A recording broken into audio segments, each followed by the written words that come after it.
Today I'm ranking the 15 most popular knitting patterns on Ravelry from beginner to pro, and some of them actually are a lot harder than they look at first glance.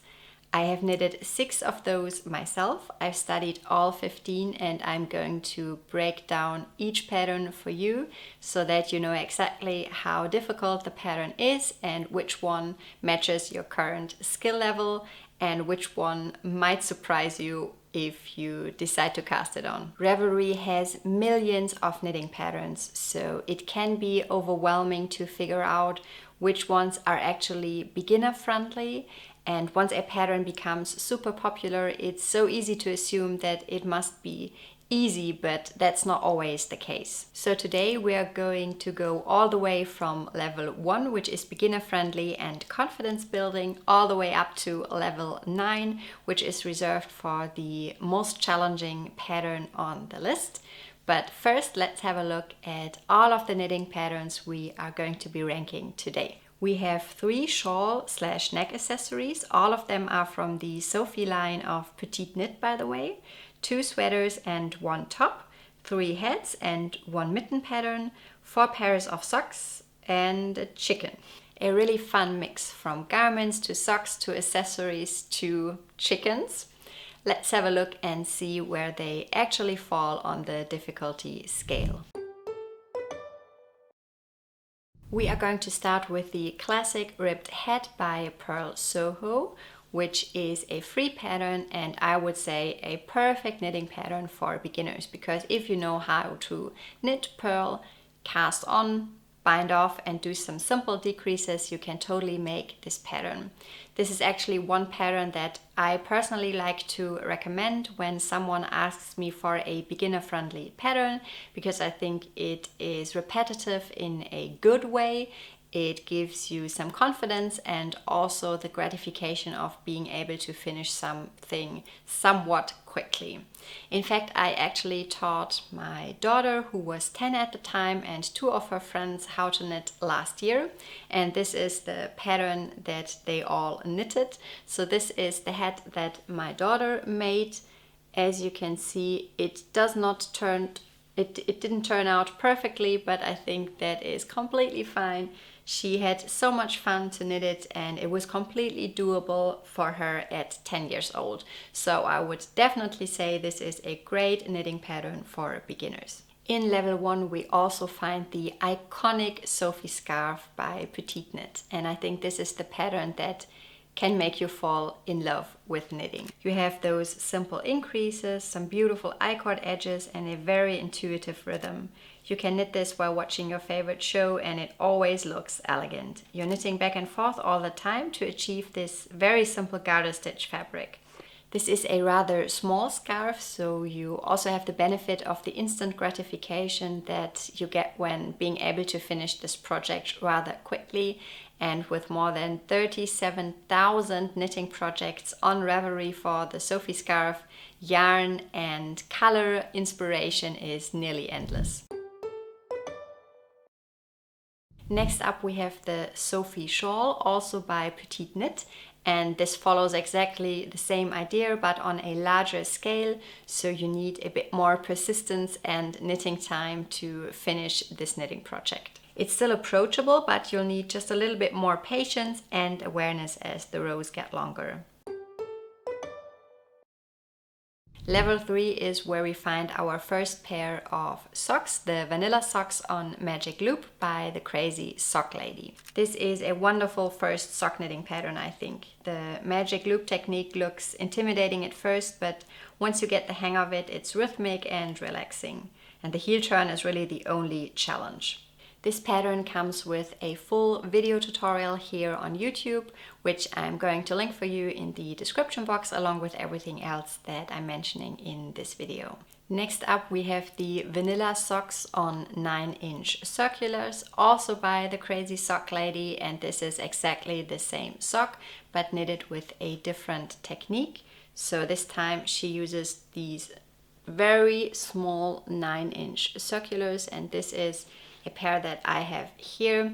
I would say this is definitely a step up from the Magic Loop because it requires a lot more control and consistency of tension, and definitely doable. But I do have to say personally, I never really got the hang of knitting with 9-inch circulars. I find that there is not really that much to hold on to because the tips are so short. So my hands felt that they were like cramping all the time, and I tried it once and then didn't try it again. Maybe I just need to give it another try and, you know, let my muscles and hands get used to the motion. But so far I do have to say personally, I am not a big fan of 9-inch circulars, but lots of people swear by them, so I would definitely still consider this pattern beginner friendly as well, especially since you also have a video tutorial where you can follow along step by step. Next up we have the Oslo hat by Petite Knit. I think this looks so classic and clean, but there is a surprising amount of knitting in it, which I personally did not expect when I casted it on. I made this pattern as a Christmas gift for my sister last year, and I used the Sandnes Garn Double Sunday in one of the Petite Knits colorways. It is called the 5930 Pale Blue. And I do have to say it took a lot longer than I thought because you knit this double folded brim. You also have to manage your tension, and that's why I think this hat is not as simple as it looks at first glance. Next up we have the World's Simplest Mittens by Tin Can Knits, and I've made these myself as well. So this is a pair that belongs to my daughter. The pattern comes in a number of different sizes, all the way from toddler to adult, and I made those years ago when my daughter was still a toddler. I would say this is for sure a simple mitten pattern. It's done in all over stockinette. The only fiddly part is the thumb, but I would say when it comes to mitten patterns, I would still rank this as suitable for beginners. This is also a free pattern, which is always great, and if you are knitting with a thicker yarn, you also get the instant gratification of being able to finish those quite quickly, which is also often a benefit for beginner knitters. The next pattern that I would like to talk about is the I'm So Basic socks from Summerlee, and I have made a pair of these myself earlier this year. This is my version here.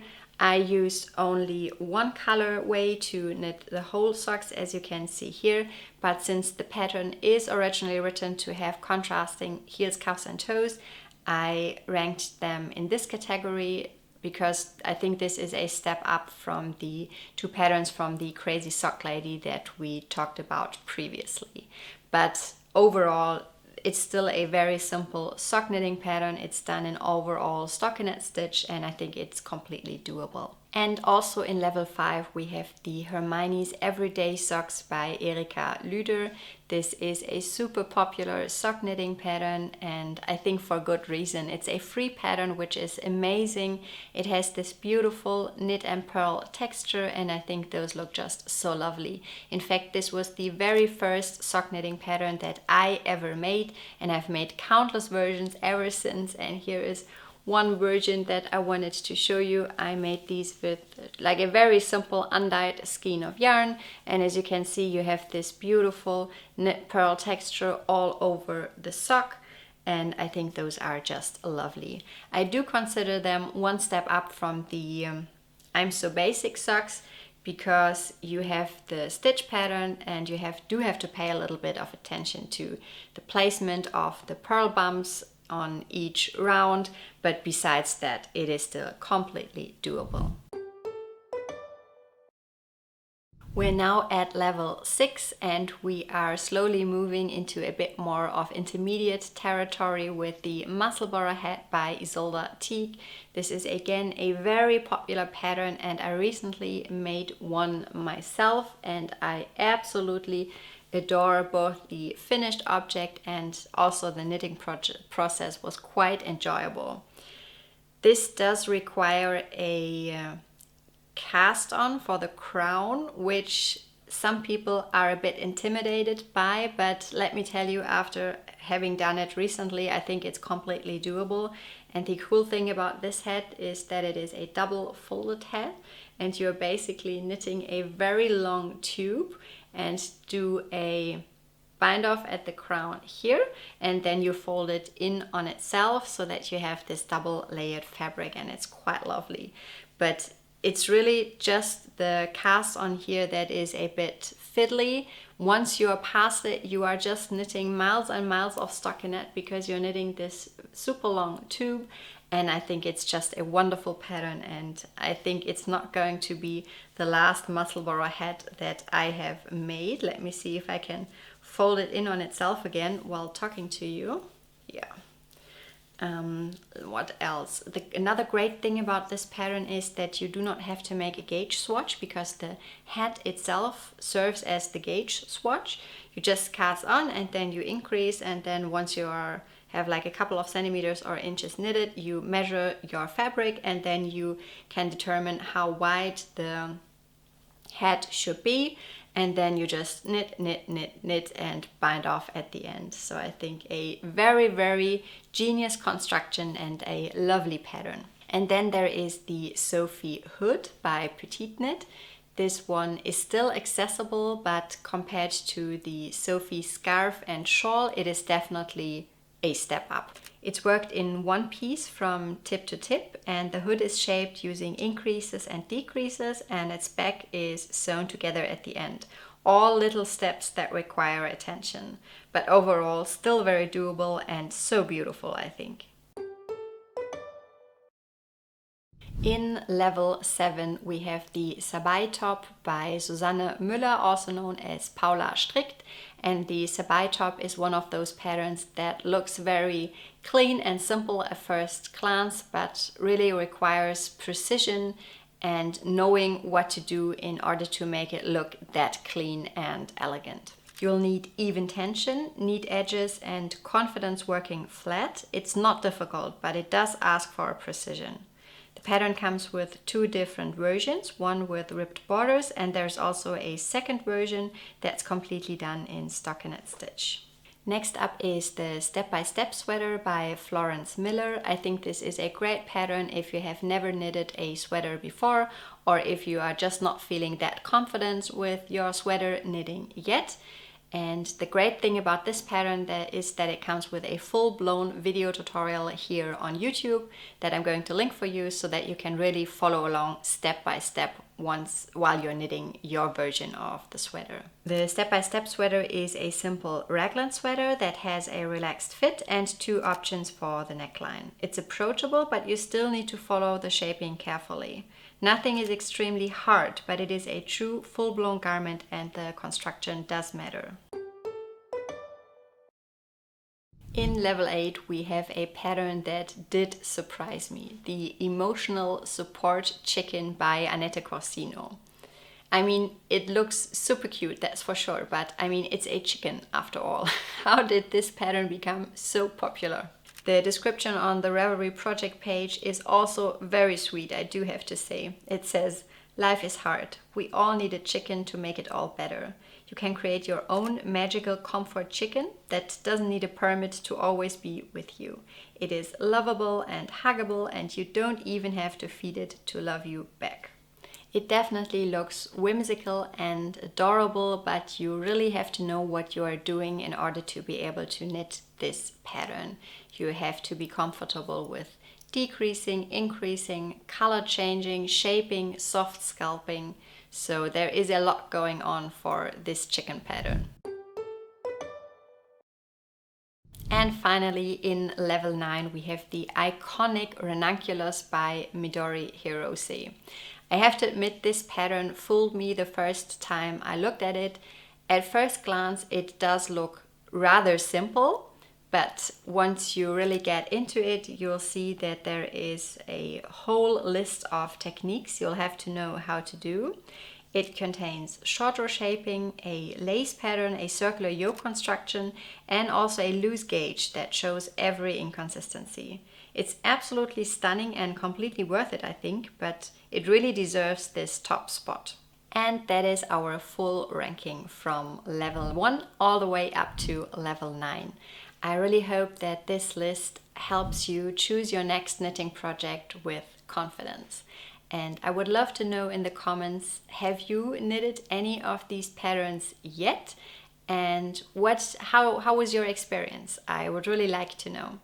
And if you're looking for even more knitting pattern inspiration, I'm going to link a video for you on the screen that I think you'll enjoy. And I'll see you next time. Happy knitting. Bye!